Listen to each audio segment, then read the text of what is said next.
Everyone, welcome back. आज मैं explain करूंगी Thai drama the three gentle bros episode 3। तो चलिए शुरू करते हैं। एपिसोड की शुरुआत में सब लोग एक दूसरे को देख के एकदम हैरान हो जाते हैं। सब लोग क्यू से पूछते हैं, तुम यहाँ पे क्या कर रहे हो? क्या तुम एंथनी से मिलने आई हो? वो बोलती है नहीं। फिर स्टेप मदर पूछती है, एंथनी तुम्हारा चक्कर अभी तक इस लड़की के साथ चल रहा है?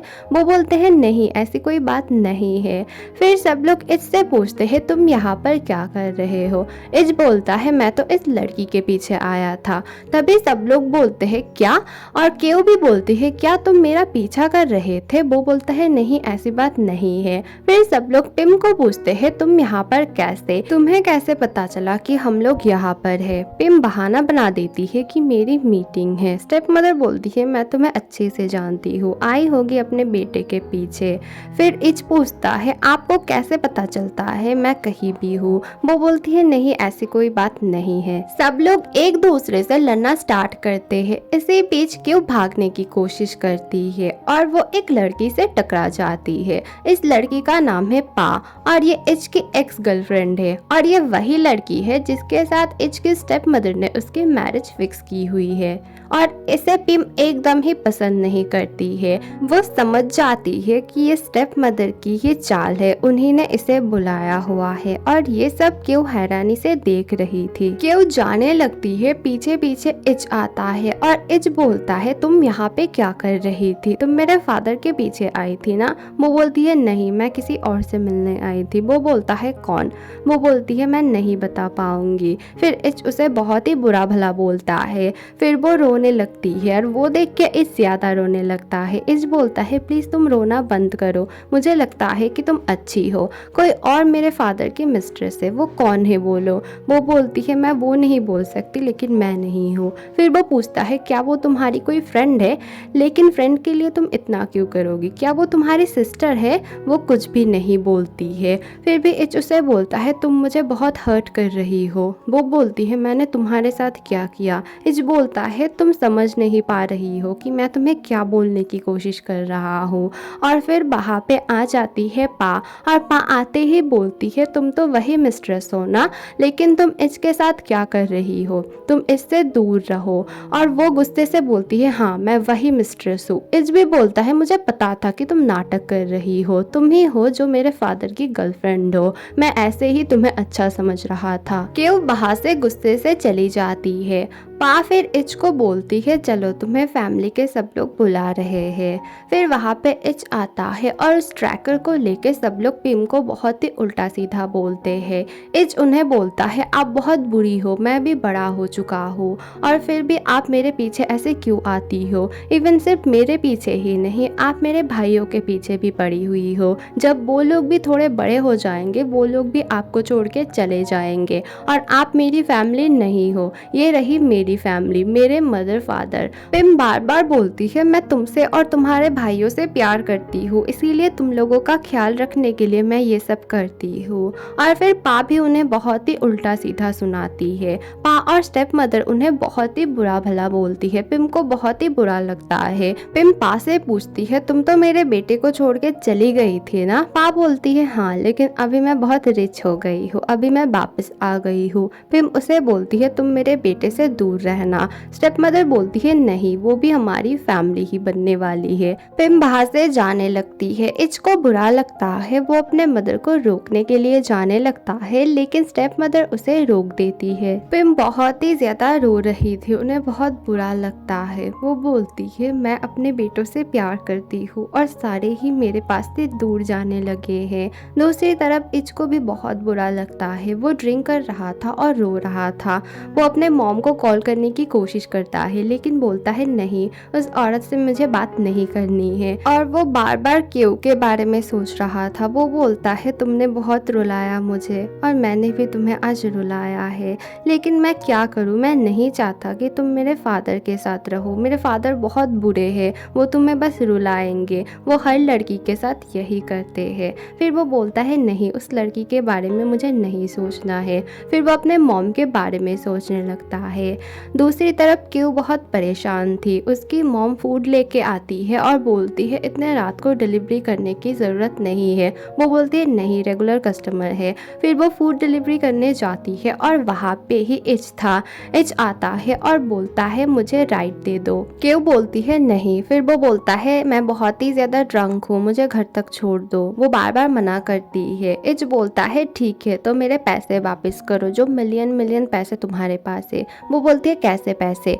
फिर वो उसके कार में चढ़ जाता है और बहुत ही ज़्यादा शोर मचाने लगता है। क्यू को ज़बरदस्ती उसे छोड़ने जाना ही पड़ता है। फिर क्यू बोलती है उतर जाओ, तुम्हारा घर आ गया है। वो बोलता है नहीं उतरूंगा और वो बहुत ही ज़्यादा ड्रंक था। क्यू को बहुत गुस्सा आता है। वो बोलती है क्या मुसीबत है, अब इस मुसीबत को मैं कार से कैसे निकालूं, आई हेट यू। और जवाब में इच बोलता है आई एम सॉरी, मैंने तुम्हें बहुत रुलाया, मैं सबको रुलाता हूँ, मैं बहुत ही ज़्यादा बुरा हूँ। फिर वो बहुत कुछ बोलने लगता है, मैं बहुत सैड हूँ, मेरे साथ कोई नहीं है, मुझसे कोई भी प्यार नहीं करता। क्यू को बहुत बुरा लगता है ये सब सुन के। इच का ब्लेजर गिर गया था, वो उठाने की कोशिश कर रही थी क्यू, और उसी कोशिश में क्यू इच को किस कर देती है गलती से और दोनों ही बहुत ज़्यादा हैरान हो जाते हैं।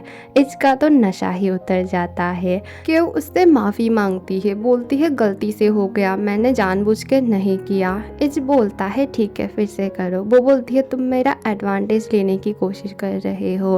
वो बोलता है लेकिन तुमने लिया है, मैंने तो कुछ भी नहीं किया, मैं सबको बता दूंगा तुमने मेरे साथ क्या किया है। वो बहुत ही ज़्यादा डर जाती है। इच कार से उतरता है लेकिन वह अंदर ही नहीं जा रहा था। दोनों बहुत अच्छे से बातें करते हैं। इच पूछता है तुम इतने रात को डिलीवरी करने क्यों जाती हो। वो बोलती है मैं बहुत हार्ड वर्किंग हूँ और मुझे पैसों की ज़रूरत है। वो बोलता है ठीक है, अब से रात वाले सारे डिलीवरीज मैं ले लूँगा। और फिर क्यू बोलती है क्यों टेम्पल में खाना बांटने का काम करते हो तुम। फिर दोनों और भी ज़्यादा बातें करते हैं और बहुत ही ज़्यादा हंस रहे थे। फिर दोनों ही शर्मा जाते हैं और वहाँ से क्यू चली जाती है। क्यू किसके बारे में सोच सोच के बहुत ही ज़्यादा शर्मा रही थी और वो हंस भी रही थी। दूसरी तरफ इच का भी वैसा ही हाल था, वो बहुत ही ज़्यादा शर्मा रहा था। फिर वो बोलता है ये लड़की कितनी अच्छी है, सुंदर भी है और मुझे शायद ये थोड़ी थोड़ी पसंद है। फिर वो खुद को ही डांटने लगता है नहीं नहीं, ये लड़की तो तुम्हारी फादर की गर्लफ्रेंड है और ये बहुत बुरी है, इससे तुम्हें बदला लेना होगा। Next morning Pim CCTV footage check कर रही थी और उन्हें दिखता है कि क्यू आई थी इच को छोड़ने और दोनों ही बहुत ज़्यादा हंस रहे थे और बातें कर रहे थे। उन्हें पिछले रात की बात भी याद आती है कि क्यू आई थी और फिर उन्हें पा की बात याद आती है। वो बोलती है पा और उस स्टेप मदर को मैं तो इस बार सबक सिखा के रहूंगी और इसमें मेरे काम आएगी ये क्यू। थेम्स जॉगिंग करने गया था और सेम जगह पे क्यू भी आई थी और आज थेम्स की वजह से क्यू फिर से गिरती है और आज उसे बहुत ज़्यादा चोट लगती है। थेम्स उसे बार बार सॉरी बोलता है और क्यू भी बोलती है मेरी ही गलती है, मैंने नहीं देखा। फिर दोनों बहुत अच्छे से बातें करने लगते हैं और क्यू बोलती है तुम बहुत अच्छे हो। थेम्स बोलता है तुम भी। फिर थेम्स बोलता है लेकिन तुम्हें बहुत ही ज़्यादा चोट लगा है, तुम तो मेरी रिस्पॉन्सिबिलिटी हो, चलो तुम्हें मैं हॉस्पिटल लेके जाता हूँ। इच बार बार क्यू के बारे में सोच रहा था और वो बहुत ही ज़्यादा घबरा जाता है। क्या मैंने उसे ये सब बोला और उसने मुझे किस किया, अब मैं क्या करूँगा, उसके सामने कैसे जाऊँगा। वहाँ पे उसकी मदर आती है। वो बोलता है आप यहाँ से चले जाइए, वैसे ही मैं बहुत परेशान हूँ और मुझे आपसे बात नहीं करनी है। फिर वो उससे बार बार सॉरी बोलती है लेकिन फिर भी इच उन्हें माफ़ नहीं करता है। फिर वो बोलना स्टार्ट करती है कल वो लड़की आई थी ना तुम्हारे साथ। फिर वो बहुत ही ज़्यादा भड़क जाता है, बोलता है आपने सीसीटीवी फुटेज चेक किया था, आप ऐसा क्यों करती हो। वो बोलती है नहीं ऐसे ही दिख गया था, वैसे वो लड़की अच्छी है, तुम्हारे साथ अच्छी लगती है। वो बोलता है नहीं वो लड़की बहुत बुरी है और आपको तो पता ही है कि वो फादर की गर्लफ्रेंड है। दूसरी तरफ थेम्स और क्यू को हॉस्पिटल में दिखाया जाता है और दोनों की दोस्ती हो जाती है। इच को भूख लगती है, क्यू से वो फूड ऑर्डर करता है लेकिन क्यू उसे मना कर देती है, बोलती है नहीं तुम्हें मैं फूड नहीं दे सकती हूँ। दोनों में बहुत ही ज़्यादा लड़ाई शुरू हो जाती है। फिर वो कॉल करता है और बोलता है तुम्हें मुझे खाना देना ही पड़ेगा। वो बोलती है हमारे पास कोई भी इंग्रेडिएंट्स नहीं है, मैं नहीं दे सकती हूँ। फिर वो बोलता है ठीक है तो मैं तुम्हारे मॉम को बोल दूंगा। क्यों फिर डरते हुए बोलती है नहीं नहीं अभी मैं खाना लेके आ रही हो। फिर वो बोलता है वैसे तुमने मेरा नंबर सेव करके रखा है? वो बोलती है नहीं, मुझे तो पता ही नहीं है तुम कौन हो। फिर दोनों में फिर से लड़ाई शुरू हो जाती है और लड़ाई के बीच ही क्यों बोलती है मुझे 5 स्टार रेटिंग देना। फिर वो फ़ोन रख देती है। एच हैरानी से बोलता है इस बंदी में इतना गट्स आता कहाँ से है, लड़ाई के बीच में ये रेटिंग मांगती है, वैसे दे ही देता हूँ 5 स्टार रेटिंग, खाना अच्छा बना लेती है। क्योंकि रेस्टोरेंट से पिम ने खाना मंगाया हुआ था और आरती बोलता है खाना बहुत अच्छा है, इसीलिए मॉम बार बार मंगवाती है। फिर दोनों खाते हुए बहुत ज्यादा बातें करते हैं। पिम पूछती है तुम जब बड़े हो जाओगे तुम मुझे छोड़ के चले जाओगे अपने भाई की तरह? वो बोलता है नहीं, मैं तो चाहता हूँ हम सब हमेशा एक साथ रहे। क्यों फूड लेके इच के ऑफिस आती है और उसे नीचे बुलाती है और उसकी मुलाकात कैन से होती है। वो कैन पे बहुत ही ज्यादा भड़क जाती है, बोलती है कल तुम क्यों नहीं आई थी, पता है मैं कितने प्रॉब्लम में फंस गई थी। वो बोलती है असल में मेरी कार खराब हो गई थी और मेरा फ़ोन भी ख़राब हो गया है, इसीलिए मैं तुम्हें कॉल या मैसेज नहीं कर रही हूँ। फिर वहाँ पे इच आता है और इच उन दोनों को देख लेता है। वो पूछता है क्या तुम दोनों बहनें हो, तुम दोनों एक जैसी ही दिखती हो। वो लोग पहले कुछ भी नहीं बोलते हैं। फिर वो बोलता है वैसे तुम दोनों में से ना एक बहुत अच्छी है, वो है कैन, और एक बहुत बुरी है, वो हो तुम। फिर इच और क्यू बहुत ही ज्यादा लड़ने लगते हैं और फिर क्यू बोलती है ये लो तुम्हारा डॉग फूड। कैन बोलती है क्या तुम लोग डॉग फूड भी बेचते हो? वो बोलती है नहीं।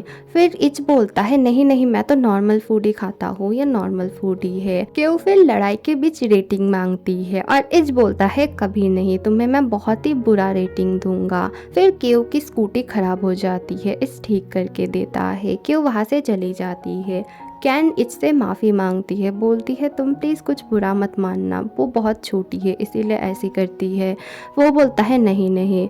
फिर वो बोलता है एक्चुअली प्रोफेशनल और पर्सनल लाइफ मेरी अलग है, इसीलिए तुम्हें टेंशन करने की कोई ज़रूरत नहीं है। तुम्हारे सिस्टर की वजह से तुम्हें कोई भी प्रॉब्लम नहीं होगी, तुम जैसा काम कर रही थी वैसे ही तुम काम करते रहना। कैन को बहुत बुरा लगता है कि उसकी गलती के लिए उसके बहन को भुगतना पड़ रहा है। पिम क्यू से मिलने आती है और बोलती है मुझे कुछ काम है तुमसे। वो बोलती है लेकिन मैं आपको अंदर नहीं ले जा सकती और मुझे आपसे कोई भी बात नहीं करनी है। वो उसे धमकी देती है कि मुझे अंदर जाना है। अंदर वैसे कौन है, क्या एंथनी है? वो बोलती है नहीं नहीं, वैसी कोई बात नहीं है। अंदर से उसकी मॉम बोलती है कौन है? वो बोलती है एक कस्टमर है, आपको आने की ज़रूरत नहीं है। फिर पिम समझ जाती है कि वो बहुत ही ज़्यादा डर गई है। वो बोलती है अगर तुम मुझसे बात नहीं करोगी ना तो मैं तुम्हारे मॉम को सब कुछ बता दूंगी, और बोलो तुम मुझसे कहाँ बात करना चाहोगी, यहाँ या फिर कहीं और। वो दोनों एक रेस्टोरेंट में बातें करना स्टार्ट करते हैं। पिम बोलती है मुझे तुमसे कुछ भी जानना नहीं है कि तुम एंथनी की कौन लगती हो, मुझे बस तुमसे काम है। वो बोलती है सब लोगों को मुझसे काम ही होता है। वो बोलती है सुनो, मुझे वो लड़की बिल्कुल पसंद नहीं पा जिससे तुम वहाँ पे मिली थी, वो बहुत ही बुरी लड़की है और इसकी स्टेप मदर भी बहुत बुरी है। मेरे बेटे को मैं बचाना चाहती हूँ और इसमें तुम्हें मेरी मदद करनी होगी। तुम उस पा को हटा के खुद आओगी मेरे बेटे के पास। क्यू बोलती है मुझे ये काम नहीं करना है। पिम बोलती है तो फिर मैं तुम्हारे मॉम को सब कुछ बता दूंगी। तुम्हारी मॉम वैसे ही कितनी ओल्ड स्कूल है ना, उन्हें सोशल मीडिया के बारे में भी नहीं पता, इसीलिए उन्हें नहीं पता है कि उनकी लड़की क्या करती है। क्यू को बहुत ही बुरा लगता है। वो बोलती है सब लोग बहुत बुरे हैं, सब लोग बस मुझसे काम निकलवाने की कोशिश करते हैं और मेरे मॉम के पीछे सब लोग पड़े हुए हैं। पिम बोलती है तुम बहुत अच्छी हो, तुम अपने माँ से बहुत प्यार करती हो। वो बोलती है क्यों, बच्चे तो अपने माँ से प्यार करते ही है ना। पिम बोलती है नहीं, सब बच्चे अपने माँ से प्यार नहीं करते हैं। दूसरी तरफ स्टेप मदर पा से मिलने गई थी। पा बोलती है जब मैं इच को डेट कर रही थी आप तो मुझे बिल्कुल ही पसंद नहीं करती थी, आपने कभी भी मुझे घर नहीं बुलाया, कभी भी मुझसे ठीक से बात नहीं किया, यहाँ तक कि इच अगर मुझसे मिलने आता था आप उसे बार बार बुला लेती थी कुछ ना कुछ काम का बहाना देके के। और अब ऐसा क्या हो गया कि आपको मैं पसंद आ गई हूँ, आप उसकी शादी मुझसे करवाना चाहती हो? वो बोलती है ऐसा कुछ भी नहीं है, मैं तुम्हें हमेशा से ही पसंद करती थी। पा बोलती है नहीं ऐसी बात नहीं है, और वैसे भी मेरे पास एक बॉयफ्रेंड है, मैं किसी और को डेट कर रही हूँ तो मैं ये शादी नहीं कर पाऊंगी। वो बोलती है नहीं नहीं ऐसा नहीं करना चाहिए तुम्हें, और हाँ तुमसे इच अभी भी प्यार करता है, वो तुम्हें बहुत बहुत मिस करता है। कल भी वो ड्रिंक कर रहा था। पा बोलती है हाँ मैंने देखा और वो रो भी रहा था। पा बोलती है ठीक है मैं रेडी हूँ आपकी बहू बनने के लिए, लेकिन मुझे पता है तब हमारी कंपनी बहुत घाटे में थी, इसीलिए आप मुझे पसंद नहीं करते थे और हम अभी बहुत ही ज्यादा रिच हो गए हैं ना। स्टेप मदर बोलती है हाँ ये तो रीजन है ही, और दूसरा रीजन ये है कि तुम बहुत ही ज्यादा स्मार्ट हो और तुम बिल्कुल मेरी तरह हो। दोनों ही बोलते हैं हाँ हम दोनों एक दूसरे के लिए एकदम परफेक्ट है। दूसरी तरफ पिम बोलती है तुम्हें तो मैं सबक सिखा के रहूंगी। पा और स्टेप मदर पिम को मेंशन करके बोलती है लड़ाई शुरू हो चुकी है, जीत तो इस बार मेरी ही होगी। पिम भी बोलने लगती है जीत तुम्हारी नहीं मेरी होगी, क्योंकि इच मेरा बेटा है और मेरे बेटे को मैं अपने पास वापस ला के रहूंगी। तभी वहाँ पे थेम्स आता है, उसे पिम ने बुलाया था। थेम्स और क्यों एक दूसरे को देख के बोलते हैं अरे तुम यहाँ पे, और पिम बोलती है इसका मतलब ये दोनों एक दूसरे को पहले से ही जानते हैं, अब तो मेरा काम बहुत ही आसान हो गया। एपिसोड 3 यहीं पे खत्म होती है। अगली वीडियो बहुत जल्द आएगी, थोड़ा सा वेट करना। Thank you for watching, bye.